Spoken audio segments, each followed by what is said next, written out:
जो आपने बात की ना गज केसरी योग, हाँ, और ये हाँ, आज के बाद, ये बात सुनने के बाद शायद आप ये सारी चीजें मानना ही छोड़ दोगे। ठीक है।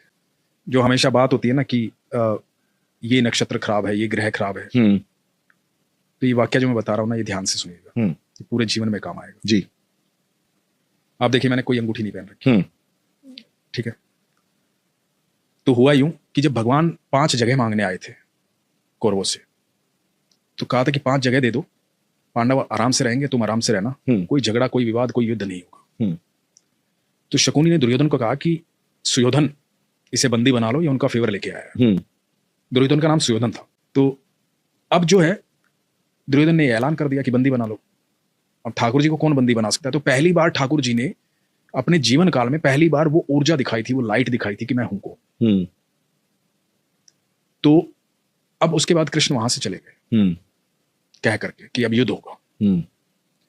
और धृतराष्ट्र ने राज ज्योतिषी को बुलाया ये जानने के लिए कि क्या होना चाहिए, क्योंकि उन दिनों एस्ट्रोलॉजी बिल्कुल, और आप सोचिए उस समय कितने प्रखंड पंडित होते होंगे, प्रखंड, बहुत मतलब बहुत ग्रह नक्षत्रों की दशाएं कैसे बता देते होंगे। बिल्कुल बिल्कुल। तो राज ज्योतिषी को बुलाया, राज ज्योतिषी से पूछा कि क्या करना चाहिए बताओ। तो राज ज्योतिषी ने कहा कि महाराज, सुयोधन की कुंडली में राजयोग है, कोई हरा ही नहीं पाएगा, निश्चित तौर पर विजयी होंगे, निश्चित तौर पर राजा बनेंगे, आप युद्ध करो। और सिर्फ इस बात पर युद्ध का ऐलान हो गया और युद्ध शुरू हुआ। अब धृतराष्ट्र लगातार चिंता में था। 8 दिन बीत गए, आधी सेना निपट गई थी कौरवों की। अब ये दिखाई दे रहा था साफ साफ कि कौरव हार जाएंगे, पांडव जीतेंगे।